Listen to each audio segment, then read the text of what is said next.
For months, speculation has swirled over whether Donald Trump will meet Zelensky and where, and despite Trump's public musings about a swift end to the war in Ukraine, a face-to-face encounter with the Ukrainian president remains conspicuously absent from the schedule. Instead, J.D. Vance, the vice president has been positioned as Trump's intermediary, raising questions about whether Zelensky is being diplomatically downgraded. One president should be meeting another president. And meanwhile, Putin continues his usual game of diplomatic misdirection, shifting goalposts, deploying legalistic excuses to explain why meaningful negotiations with Ukraine remain impossible. But behind the theatrics lies a stark reality. Trump's positioning on Ukraine is increasingly shaped by his desire to mollify Putin. So Trump, at least, unlike me, assumes that Putin is alive. I think Putin is some sort of popsicle stuffed inside the inside of a Smeg fridge. And if you take out the electricity, he's going to melt, like the Wicked Witch of the West. Trump's foreign policy has always... I'm melting! Trump's foreign policy has always been transactional.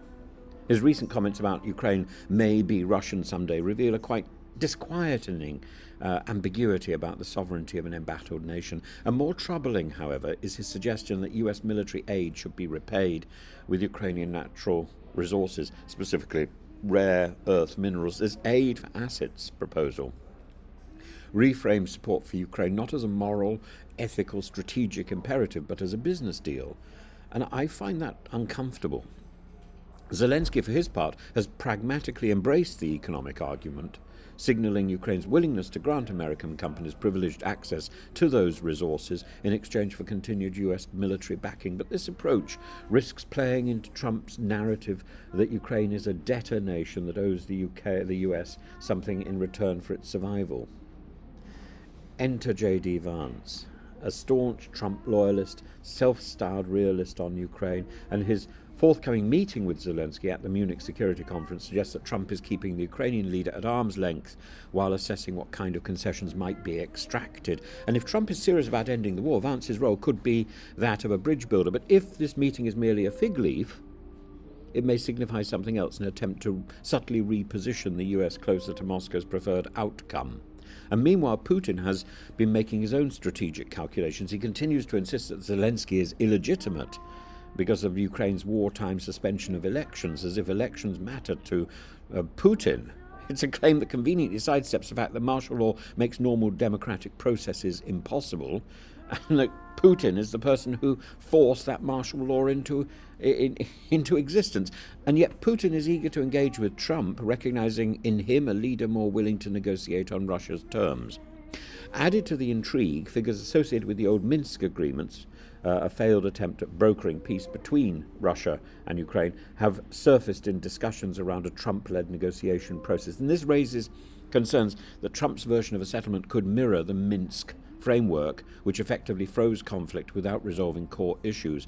And Zelensky was determined to renegotiate that, which I suspect is what led to Putin's invasion. The crucial question is whether Trump's team is laying the groundwork for a Minsk-style agreement that pressures Ukraine into territorial concessions.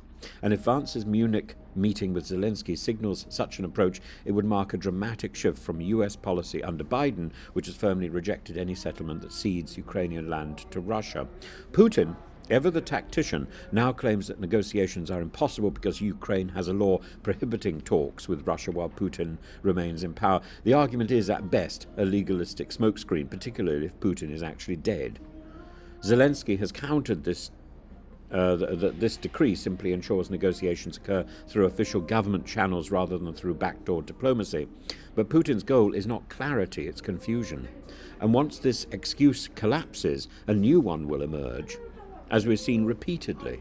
In recent weeks, Putin has pivoted to the claims that Zelensky's government lacks legitimacy because of the postponement of the elections. Yet, as analysts have pointed out, holding an election during a full-scale invasion would be a logistical and security nightmare. In fact, that's a fact recognized by both Zelensky's supporters and opposition figures alike.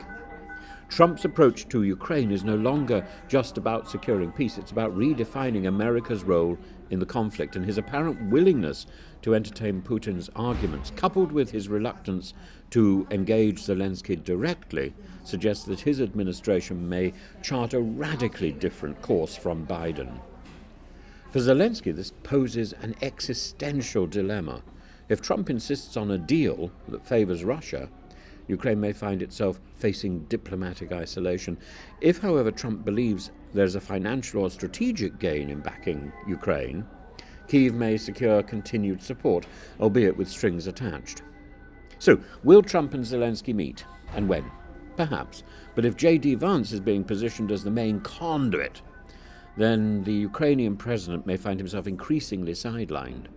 Meanwhile, Putin's eagerness for a direct Trump summit suggests that should such a meeting occur, Ukraine's voice will be drowned out.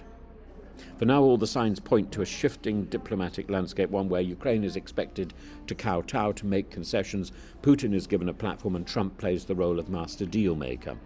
Whether this results in peace or merely a protracted sellout remains to be seen.